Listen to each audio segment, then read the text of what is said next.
Gosh darn it, man. I don't want to go out there and talk about this ownership. Vancouver Canucks ownership that is so gosh darn cheap that they can't settle $200,000 on Tom Willander, nor $400,000 on Rick Tocchet. I'm sorry to clickbait y'all with this video, but man, what a ridiculous story coming out of Vancouver this morning. It doesn't make for a fun conversation, so I'm not going to title this video anything related to the stories that we are seeing at Rick Dhaliwal and everybody else, but Francesco, sell the gosh darn team, buddy. Sell the team. Anyways, okay, let's move on to the actual topic that I wanted to talk about today, rather than just focusing on Vancouver not being willing to spend extra money to keep Tocchet around and to sign Willander. I said in the last video, wherein we spoke about Corey Schneider, Vancouver Canucks goalie legend, and how he had called out the Yzerplan and Stevie Y. I said in that last video that I wanted to talk about another Red Wings/Canucks related topic. And that is exactly what we are doing today, because earlier in the week, we had ourselves a post made on CanucksArmy.com by Jacob Fraser, talking about this Canucks offseason center trade target. Dylan Larkin. D-Boss, baby. And I know so many Wings fans that watch this channel and that comment very nice things on my videos and that support me and that tweet out to me and reach out to me in DMs that are all so kind. I know y'all are pissed off about this. I know, but it's like, you know, I make videos that piss everybody off, so everybody gets an equal dose of it. So let's dive into this piece, published by Jacob Fraser. Article is going to be linked in the description, and discuss the idea as to whether or not the Canucks could legitimately go after Dylan Larkin in a trade this summer. The article opens up by talking about the frustration that D-Boss showed in his end-of-season press conference with the Red Wings management, and how he's now become a possible trade target for the Canucks as Vancouver hopes to add a true top-six centerman. The Red Wings captain has heard his name involved in trade rumors in the past before he signed his long-term deal in Detroit. Now, showing his frustration with management for not adding to the roster at the trade deadline, he could be on the lookout for a team on the come-up and in the playoff hunt. The article goes over a whole bunch of stuff: the player, the fit, and the trade price. But essentially, the main argument here is the fact that he is a really good player. Larkin is an elite speedster who has consistently produced at a high level, registering 69 or more points in each of the past 4 years. Not only has he been right around the 70-point mark the past few seasons, but he's also scored 30 or more goals per season over that time. His speed is certainly the first thing that jumps off the page, which would be a much-needed addition to the Canucks' top six. His goal scoring is underrated, and he's an excellent playmaker at the NHL level. His contract carries an $8.7 million AAV over the next 6 years. This is already a very fair deal for the kind of player he is, and with the salary cap set to substantially go up over the next few years, it could age very well. Here's the thing about money. If you end up losing out on Brock Boeser, he doesn't sign the $8 million by 5-year deal that Vancouver has offered him. He goes to free agency, and let's say he gets a longer-term, higher dollar amount deal elsewhere. You all of a sudden have a lot of extra room to work with.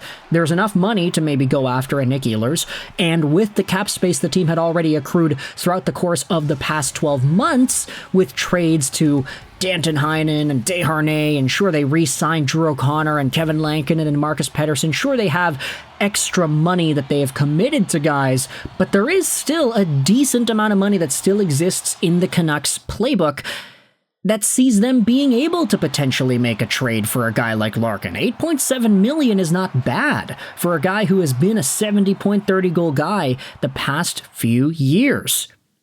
The article talks about how, on the wings, Larkin is currently listed as the first-line center with Raymond. He centers their top power play, which clicked at 27% this year, which was 4th best in the league. Larkin is a player who can compete with Pettersson for the Canucks' top-line center spot. However, assuming Pettersson takes some steps this offseason to get back to his game, we can pencil in Larkin as Vancouver's potential second-line centerman. This is where the article gets a little bit funky, because it talks about how if Larkin was the second-line center, him playing with Höglander and, for example, a Boeser would be nice, but Brock Boeser, we don't know if he's going to come back. This article proposes that Kiefer Sherwood could potentially be a nice guy to play there, and even though he may not necessarily be a pure second-line talent, having Sherwood, Larkin, and Höglander together on a line would just be so fast and so difficult to contain for other teams whose second-line matchups end up being faced off against this Larkin line. Not to mention the opportunity that he brings to the power play, because he could be a top contributor. He roves around the offensive zone with speed. He can control the puck. Him playing with Quinn Hughes, I think, that Michigan connection would be so great. But of course, when it comes to the idea of a Dylan Larkin D-Boss trade from Detroit to Vancouver, the biggest thing that everybody's going to be talking about is the trade price. And unfortunately, this article isn't kind to Vancouver fans, because it goes out there and says, hey, getting the Wings to accept an offer is going to be a real challenge. Larkin is their captain, a Michigan native, and he has been the face of their franchise for almost 10 years. That being said, Stevie Y has never been afraid to make big moves. This deal starts with either D. Petey or Tom Willander. The Red Wings might be more intrigued by Pettersson because they have Mo Seider and Axel Sandin-Pellikka on the right side of their organization and are lacking in young NHL D-men on the left. Along with Elias Pettersson, Vancouver would have to add a pair of picks, including their 2025 first, which will likely be this year's 15th overall pick, as well as a young centerman like Aatu Raty. If the Canucks are serious about bringing in an established top 6 centerman, then Dylan Larkin could be the best option out there to create an elite 1-2 punch with Elias Pettersson. What do you think, Canucks fans? Is Dylan Larkin worth the price, or should the Canucks management look elsewhere? There are a whole bunch of comments going out there and saying this is a bad idea. Elias Pettersson is a reasonably good player. He's a guy that I think a lot of folks have been super excited for with his development. And you want to trade this guy away? This is how you realize that a trade idea is a lot more equal than you might have anticipated initially. I say this all the time, but if you have a trade idea that both teams' fan bases don't like, then it's admittedly probably a good trade idea. Canucks fans are looking at this trade and saying, I don't want to trade away Elias Pettersson for Dylan Larkin. Nah, sorry, like Elias Pettersson and Raty and a first-round pick, that is not great. I don't want to do it. I don't want to get rid of this Elias Pettersson dude. And you see a lot of Red Wings fans who are going to respond to this article and this YouTube video that I'm making saying, nah, why would we grab ourselves a young defenseman and a young center and a pick for Larkin, our captain?